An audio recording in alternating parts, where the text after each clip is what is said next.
आज धारावी जिचा उल्लेख राजीव गांधींनी केला होता, पण या धारावीचं कधीही रिडेव्हलपमेंट होऊ शकलं नाही. आज धारावीचं डेव्हलपमेंट आम्ही सुरू केलं आणि पुन्हा एकदा सांगतो, धारावीमध्ये बसलेले जेवढे पात्र झोपडपट्टी धारक आहेत त्या सगळ्यांना धारावीमध्येच आम्ही घर देणार आहे, कोणालाही बाहेर काढणार नाही. आणि एवढंच नाही, आता मला या ठिकाणी कुंभारवाड्याचे लोक भेटले. आम्हाला माहिती आहे धारावी हे केवळ एक ॲग्लोमरेशन नाही, केवळ एक झोपडपट्टी नाही आहे, ते एक आर्थिक स्रोताचं केंद्र आहे. चामड्याचा बिझनेस असेल, पॉटरीचा बिझनेस असेल आमच्या कुंभार समाजाचा, आणि म्हणून आम्ही निर्णय केला की त्यांनाही त्यांचा जो धंदा आहे तो त्याच ठिकाणी चालला पाहिजे, त्यांना त्याच ठिकाणी चांगल्या व्यवस्था देणार आणि नुसत्या व्यवस्था देऊन थांबणार नाही, तर त्यांना धारावीचं रिडेव्हलपमेंट झाल्यानंतर त्यांच्या धंद्यासोबत 5 वर्ष कुठले टॅक्सेस भरावे लागणार नाही, टॅक्सेस मधून देखील त्यांना सूट आम्ही देणार. आज जो अपात्र देखील आहे त्यालाही आम्ही निर्णय केला की त्यालाही आम्ही घर देऊ, त्यालाही आम्ही त्या ठिकाणी सोडणार नाही.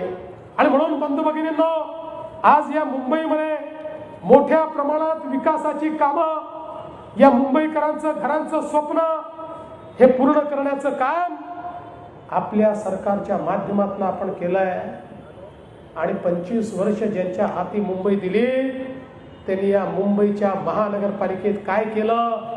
तुमच्या जीवावर जे निवडून गेले, या मुंबईच्या महानगरपालिकेमध्ये 3 लाख कोटी रुपयाचा घोटाळा यांनी केला.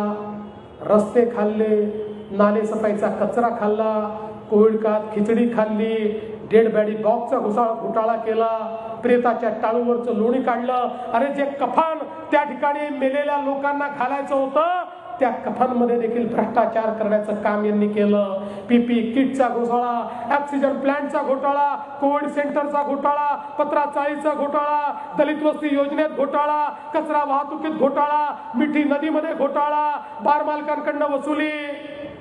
एवढंच काय, घोटाळा करता करता हे इतके घोटाळेबाज झाले की यांनी बाळासाहेबांच्या हिंदुत्वात देखील घोटाळा केला आणि हिंदुत्व सोडून त्या ठिकाणी कोणाचा हात पकडला हे सांगण्याची आवश्यकता नाही आहे. पण आम्ही बघा, या मुंबईमध्ये अटल सेतू केला, या मुंबईत कोस्टल रोड केला, या मुंबईमध्ये आम्ही लोकांना घरं दिली, या मुंबईच्या सबर्बन रेल्वेला त्या ठिकाणी आधुनिक आम्ही केलं, या मुंबईमध्ये एसटीपी आम्ही केले, या मुंबईमध्ये कॉन्क्रीटचे रस्ते आम्ही केले, या मुंबईमध्ये उद्यानं आम्ही केली, या मुंबईची सफाई आम्ही केली, या मुंबईमध्ये आज वॉटर ट्रान्सपोर्ट आम्ही सुरू केलं. बंधू भगिनींनो, या मुंबईची लाईफलाईन असलेली आपली सबर्बन रेल्वे म्हणजे आपली लोकलची ट्रेन, या ट्रेनचे प्लॅटफॉर्म आम्ही मोठे केले, या ट्रेनचे डबे आम्ही वाढवले, इथे एस्कलेटर्स लावले, स्टेशन चांगलं केलं, पॅसेंजर करता ॲम्युनिटीज केल्या, नवीन सिग्नलिंग सिस्टीम लावली. आणि हे सगळं करत असताना काही लोक आम्हाला भेटले आणि म्हणाले, साहेब तुम्ही अन्याय करताय. मी म्हटलं काय अन्याय आहे?